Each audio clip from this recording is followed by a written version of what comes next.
ሚስት ሲታጭ መታጨት ያለበት ምን የምታረግ ሴት ነው? ቃለ እግዚአብሔር የምትቀዳ ሴት ነው የምትታጨው ማለት ነው። ቃለ እግዚአብሔር የምትቀዳ ሰው ወግ የምትቀዳ ነገር የምትቀዳ አትታጭም። ቃለ እግዚአብሔር የምትቀዳው ሚስት ትሆናለች።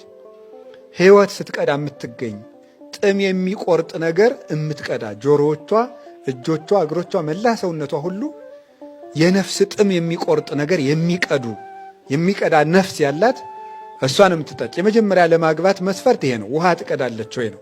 ቃለ እግዚአብሔር ትወዳለች ወይ? ከቤተ ክርስቲያን ውሃ መቅዳት በረከት መቀበል፣ አስቀድሶ መመለስ፣ ኪዳን አድርሶ መመለስ፣ መቁረብ፣ ከእግዚአብሔር ጋር መኖር ውሃ አላት ወይ? ያ ውሃ ክርስቶስ ነው። ክርስቶስ በሕይወቷ ውስጥ አለ ወይ? እንዲህ ያለች ሰው ነው የምትታጨው። ቃለ እግዚአብሔር ስትቀዳ ነው ወይ የተገኘችው? እንዲህ ያለችውን ነፍስ ሴት ማጨት ይገባል። ሁለተኛ ሚስት የሚታጨው ከጉድጓዱ ነው። ምን ማለት ይመስላችኋል? ያ ውሃ ምንድን ነው ብለናል? ጥምቀት ነው።